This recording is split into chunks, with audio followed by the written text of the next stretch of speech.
Bonjour, aujourd'hui on s'attaque à un gros morceau, le système fiscal israélien. On va décortiquer ensemble ses règles, ses complexités, mais surtout on va voir qu'il y a de vraies opportunités à saisir, en particulier pour celles et ceux qui pensent à faire le grand saut.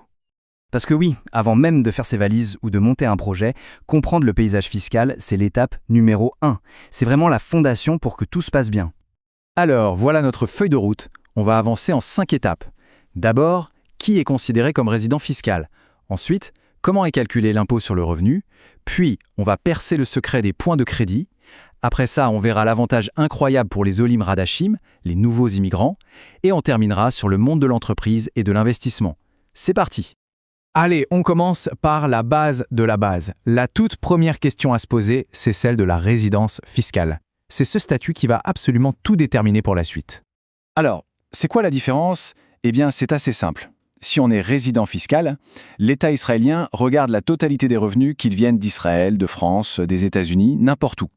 En revanche, un non-résident ne sera taxé que sur l'argent qu'il a gagné en Israël.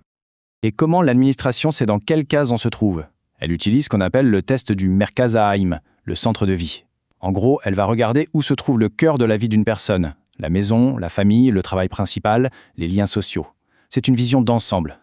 Mais il n'y a pas que cette enquête qualitative, il y a aussi une approche beaucoup plus mathématique, le test quantitatif.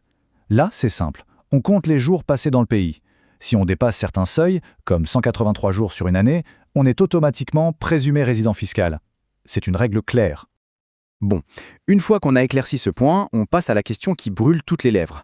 Comment les revenus sont-ils imposés? C'est là que le mas à Achnasa, l'impôt sur le revenu, entre en jeu. Le système est dit progressif, ça veut dire que plus on gagne, plus le taux d'imposition sur la partie la plus élevée du revenu augmente. Ça commence doucement à 10% et ça grimpe par palier. Attention, ça ne veut pas dire que tout le salaire est taxé au taux le plus haut, juste la partie qui dépasse chaque seuil.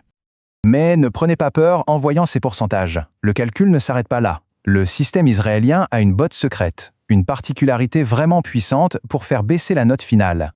C'est la question clé. Et la réponse tient en 2 mots, point de crédit. C'est un mécanisme central, et le comprendre, c'est tout comprendre. Alors les Nekudot Zikui, comment ça marche? C'est simple. En fonction de sa situation personnelle, on reçoit des points. Et chaque point, c'est une somme d'argent qu'on retire, non pas du revenu, mais directement du montant de l'impôt à payer. Et ça change tout.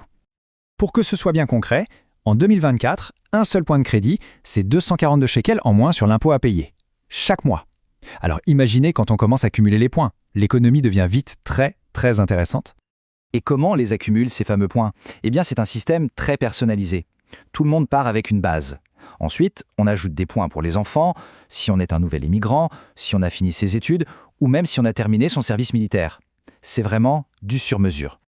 Et puisqu'on parle des nouveaux immigrants, attention, on aborde maintenant ce qui est sans doute le plus grand avantage fiscal qu'Israël a à offrir. Un régime spécial, conçu pour attirer les gens du monde entier. On l'appelle le statut de Olé Hadash. Le chiffre à retenir, c'est celui-là. 10. Pendant 10 ans, les nouveaux immigrants bénéficient d'un traitement fiscal absolument exceptionnel.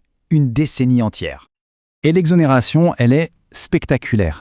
Pendant ces 10 années, quasiment tous les revenus qui proviennent de l'extérieur d'Israël sont totalement exemptés d'impôts.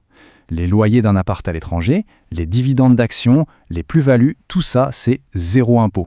Et le clou du spectacle, il n'y a même pas d'obligation de les déclarer. C'est un avantage colossal. Ok, on a bien couvert la situation des salariés et des nouveaux arrivants. Maintenant, qu'est-ce qui se passe si on veut monter son entreprise, se lancer en freelance ou investir dans la pierre? Pour les sociétés, la règle est plutôt simple et directe. Le taux d'imposition sur les bénéfices, c'est 23%.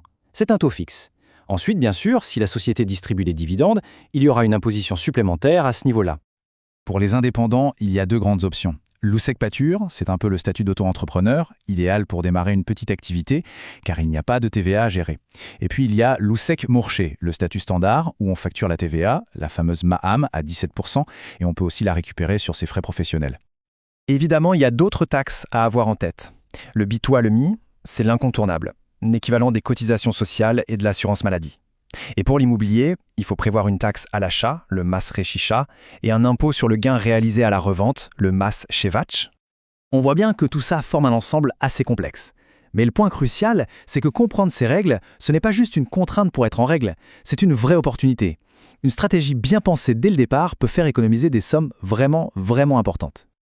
En conclusion, on peut dire que le parcours fiscal en Israël a ses propres codes, c'est certain, mais il est aussi jalonné d'opportunités uniques, surtout pour ceux qui arrivent. La question finale, c'est donc, est-on bien préparé pour naviguer dans ce système et en tirer le meilleur parti ?